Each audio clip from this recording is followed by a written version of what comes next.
James F. Burns, contributing columnist Burns, Billy Sunday, Billy Graham, and the Billy Boys. Billy Sunday, Billy Graham, and the Billy Boys.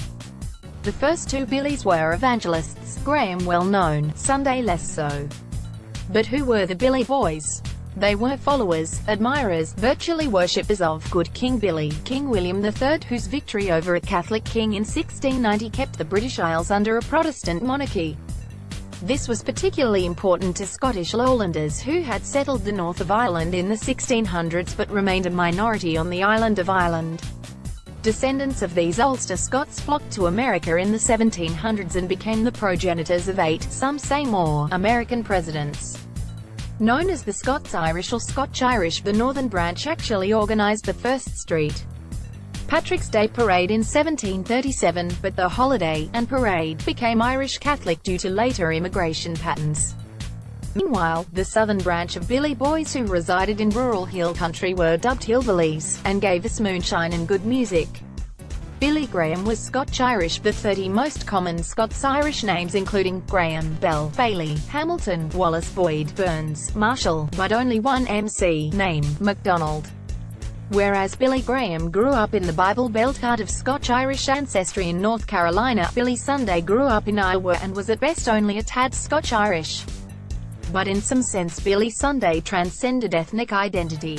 He was uniquely Billy Sunday, a Major League Baseball player of the 1880s who turned into America's premier evangelist of the early 1900s and drew more front-page news coverage than any other American.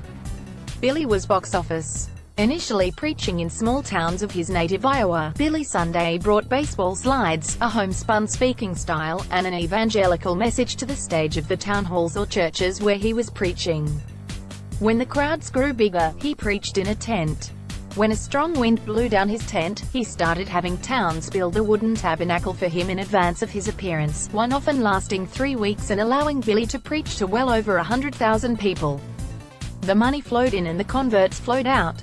The movie Elmer Gantry was modeled after Billy Sunday, but perhaps unfairly since he was generous in giving his money away and lived fairly modestly.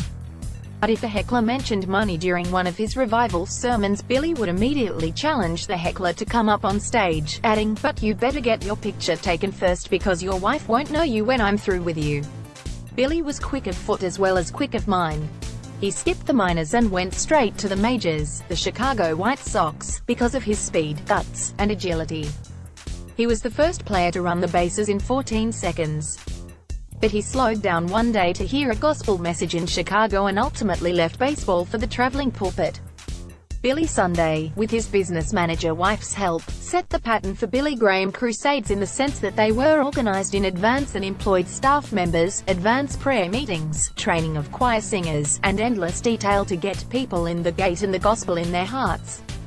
I grew up hearing Billy Graham preach on the radio and later watched his crusades on television. He was far more refined than Billy Sunday but no less dynamic and determined to turn people away from sin and to a heavenly path and a more productive life. America shed a tear when Billy Graham recently died at age 99. May we all enjoy St. Patrick's Day, be it with green beer, a parade, or a tip of the hat to both the Catholic Irish whose colour is green and the Protestant Irish, the Scots-Irish including Billy Graham and maybe Billy Sunday, whose colour is orange. Why? Because good King Billy, William III, was originally William of Orange. James F. Burns is a retired professor at the University of Florida.